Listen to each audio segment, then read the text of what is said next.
the HAWE Tech Podcast. Hello and welcome to the HAWE Tech Podcast. My name is Ralph and I'm Senior Specialist for Sales Enablement at HAWE. My guest today is Doğan, and Doğan is Product Manager Industrial Hydraulics, and you might remember him. Doğan's been here before. So Doğan, welcome. Nice to see you. Yeah, thank you, Ralph. Nice to see you also, as always. Great. Yeah. I have an interesting question for you today that you can hopefully tell us more about. Hopefully. And it is, do you know how condition monitoring can be implemented in hydraulic compact units? Exactly, Ralph. Yeah, that's what we will do today. Do you have an idea what condition monitoring is? Not really. I mean, I'm assuming that it's monitoring the condition of a hydraulic compact unit.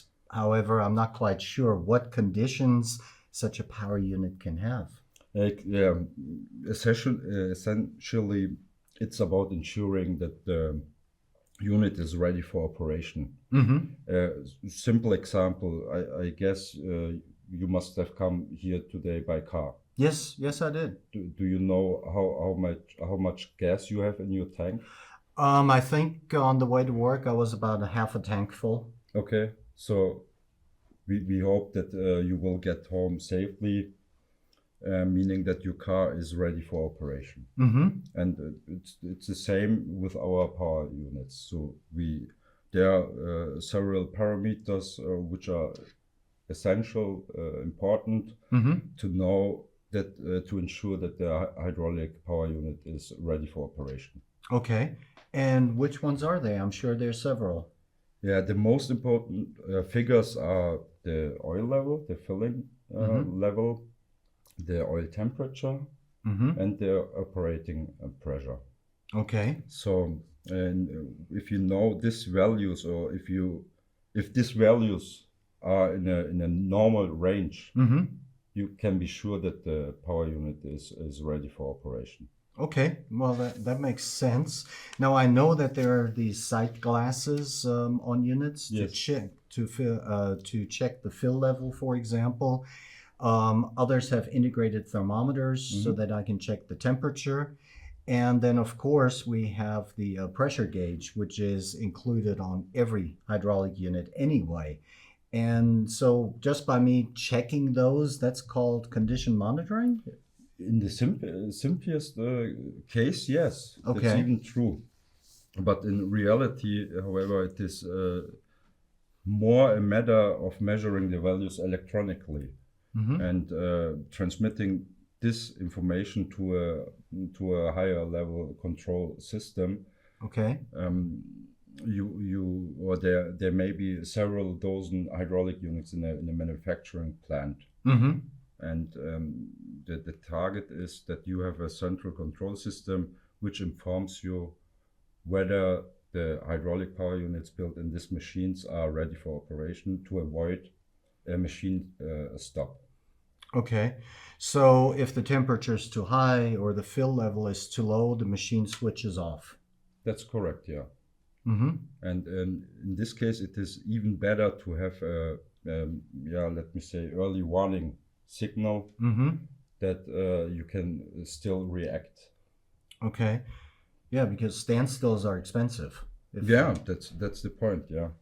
So one more point: it is even more better if you have a continuous measuring of those values which are transmitted to the control system to evaluate as required.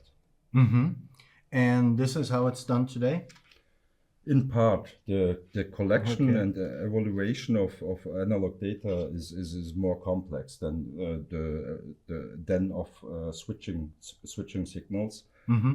We have responded to this in our latest compact power unit Inca series. There we have an integrated multi-sensor which can measure the oil level, the oil temperature, even the motor speed. And with the motor speed, we use it to determine the on time of the unit. So this data can then be transmitted via I/O link to the machine control, or if the customer doesn't use I/O link, there's also an option with switching outputs, Okay. which can be parameterized. Mm-hmm. Well, it sounds quite convenient, and I/O link is becoming quite common and is Yes. definitely an efficient solution for data transmission. Yeah, that's correct. And the Inca can do even more. The recorded data is clustered and saved. Mm-hmm. For example, I have the possibility to look back in the past to Mm-hmm. know how long the unit has been running in which temperature range. Okay. So I can see in retrospect if the unit has overheated, and I think that would be great if I've got to do servicing on the machine. Yeah, that's the idea. And apart from this, much more condition monitoring can be carried out in a higher level control system with continuously recorded data. Okay. What exactly do you mean by that? Can you go more detail? Yes, of course. If for example, there's a creeping oil loss is observed during oil level monitoring, this may indicate an external leakage. Mm-hmm. Another example is a slow rise in temperature with increasing switch on times indicates an internal leakage. Mm-hmm. And the sensors in the unit therefore offer condition monitoring beyond the limits of the system itself. Okay. So that's really exciting. So I can monitor the entire hydraulic system from the power units. Yeah. That's very practical. One-stop shop, basically. Yeah, but another question, you asked me about my car earlier, so I'll go back to that. Mm-hmm. My car also shows me when I need to change the oil. Do we also have sensors for that in the unit? Yeah, there are indeed so-called oil condition sensors, but however, they are extremely expensive, and it doesn't make sense to use them in our compact power units due to the fact that we have less oil volume, and they're mechanically it is difficult to integrate them to our design of compact power units.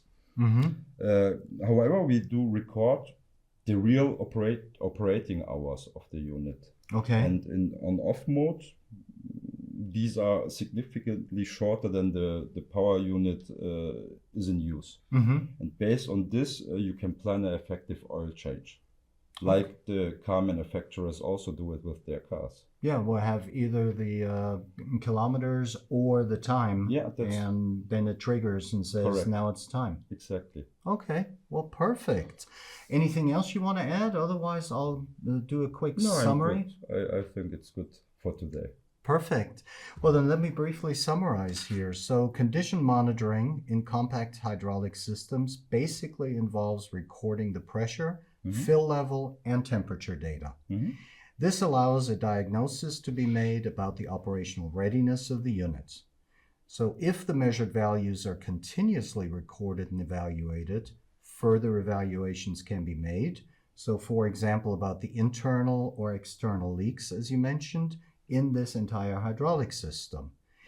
Now, when you have the operating hours counter in the power unit, this can be used to make statements about oil change intervals, just like with my car. Yeah. Is that all correct? Yeah, you've covered all essential points, not forgetting the extensive data acquisition that we have already integrated in our new Inca series.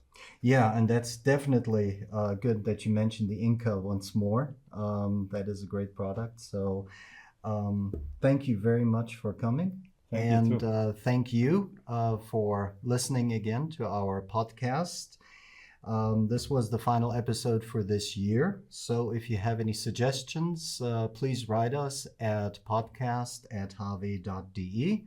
And don't miss the next exciting episode of the HAWE Tech Podcast in the new year. Until then, goodbye. Bye.